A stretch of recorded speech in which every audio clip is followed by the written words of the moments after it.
Speed. Speed. Speed. Speed. Speedcafe! Speedcafe.com.au. Your daily racing fix. Yeah!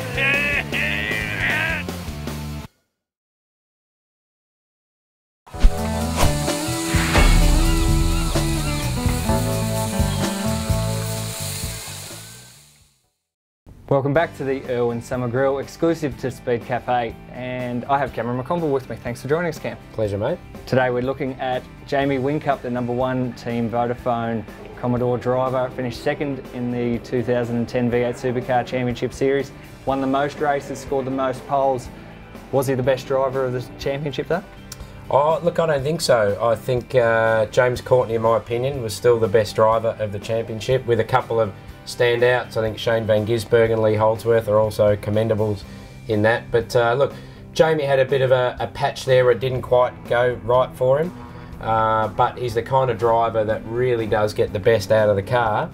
But at times that wasn't quite enough. And, you know, I think while he is definitely a worthy runner-up, no doubt about it, just wasn't quite his year this year, and you can't win them all, that old saying. That's right. Craig Lowndes got on top of Jamie Whincup in the 2 endurance races. That's something that he'd like to address for the coming seasons. I think he'd like to get a couple more Bathurst wins. Oh, no doubt about it. And I think when you look at the Enduros, I mean, we followed them home there.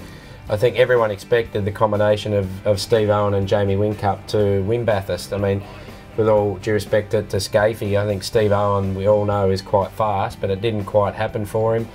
And there's just the soft tyre, I think, was what probably let Jamie Whincup down a little bit. So not quite as quick as James or as consistent, and that's probably a subject to chat about later. But I think that possibly cost him the championship this year. We've got more soft tyre rounds in the 2011 V8 Supercar Championship. Is that going to hurt Jamie Whincup next year?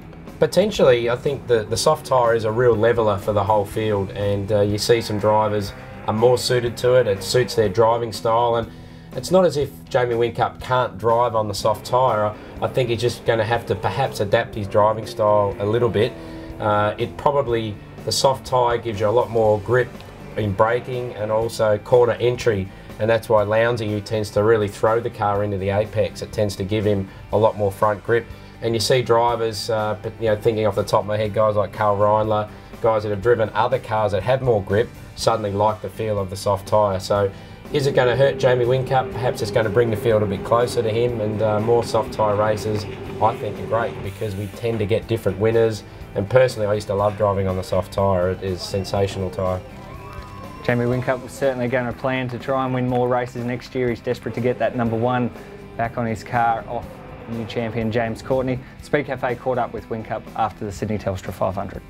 Had such a great year, but then at the end of the day, no one remembers who comes second. So peeling that #1 off and sticking the 88 on for next year is going to be seriously painful, but clearly it's trying to get that #1 back. You know, I'm proud. James and the Jim Beam guys, they did a great job. You know, there's no doubt. You know, those guys are the best over the year. But I feel like they've stolen my plate, so that's going to, as I said, it's going to be painful. That was Jamie Whincup, the #1 Team Vodafone driver, second in the 2010 V8 Supercars Championship. More IRWIN Grill tomorrow.